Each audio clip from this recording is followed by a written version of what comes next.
Hi hello ನಮಸ್ಕಾರ ಸ್ನೇಹಿತರೆ, ರನ್ನ ಟಿವಿಗೆ ನಿಮ್ಮೆಲ್ಲರಿಗೆ ಸ್ವಾಗತ. ಸ್ಟಾರ್ ಸುವರ್ಣವಾಹಿನಿಯ ಜನಪ್ರಿಯ ಧಾರಾವಾಹಿಗಿರುವ ಆಸೆ ಧಾರಾವಾಹಿಯಲ್ಲಿ ಶ್ರುತಿ ಪಾತ್ರವನ್ನು ನಿರ್ವಹಿಸಿಕೊಂಡು ಹೋಗುತ್ತಿದ್ದ ಇಂಚರ ಜೋಶಿ ಅವರು ಧಾರಾವಾಹಿಯಿಂದ ಹೊರಬಂದಿದ್ದರು. ಇದೀಗ ಅವರ ಜಾಗಕ್ಕೆ ಹೊಸ ನಟಿಯೊಬ್ಬರ ಆಗಮನವಾಗಿದೆ. ಅಷ್ಟಕ್ಕೂ ಅವರು ಯಾರು ಎಂಬುದನ್ನು ಇಂದಿನ ವಿಡಿಯೋದಲ್ಲಿ ತೆಗೆದುಕೊಂಡು ಬರೋಣ. ನೀವು ಸಹಿತ ಆಸೆ ಧಾರಾವಾಹಿಯನ್ನು ಇಷ್ಟಪಡುವುದಾದರೆ ಈ ವಿಡಿಯೋಗೆ ತಪ್ಪದೇ ಬಂದು ಲೈಕ್ ಮಾಡಿ. ಸ್ಟಾರ್ ಸುವರ್ಣವಾಹಿನಿಯ ಜನಪ್ರಿಯ ಧಾರಾವಾಹಿಗಿರುವ ಆಸೆ ಧಾರಾವಾಹಿಯಲ್ಲಿ ಇಂಚರ ಜೋಶಿ ಅವರು ಶ್ರುತಿ ಪಾತ್ರವನ್ನು ಅಚ್ಚುಕಟ್ಟಾಗಿ ನಿರ್ವಹಿಸಿಕೊಂಡು ಹೋಗುತ್ತಿದ್ದರು.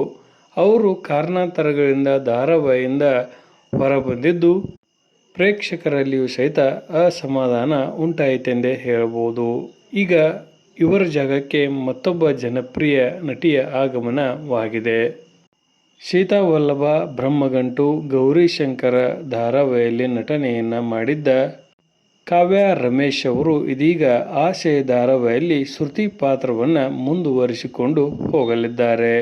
ಆಸೆ ಧಾರಾವಾಹಿಯಲ್ಲಿ ಅತಿ ಹೆಚ್ಚು ಬಾರಿ ರೋಹಿಣಿ ಪಾತ್ರವು ಬದಲಾವಣೆಯನ್ನು ಕಂಡಿತು. ಇದೀಗ ಶ್ರುತಿ ಪಾತ್ರವು ಸಹಿತ ಈಗ ಬದಲಾವಣೆಯನ್ನು ಕಂಡಿದೆ ಎಂದೇ ಹೇಳಬಹುದು. ಈ ಬದಲಾವಣೆಯ ಬಗ್ಗೆ ನಿಮ್ಮ ಅನಿಸಿಕೆ ಅಭಿಪ್ರಾಯವನ್ನು ತಪ್ಪದೇ ಕಮೆಂಟ್ ಬಾಕ್ಸಲ್ಲಿ ತಿಳಿಸಿ. ಧನ್ಯವಾದಗಳು. ನಮಸ್ಕಾರ.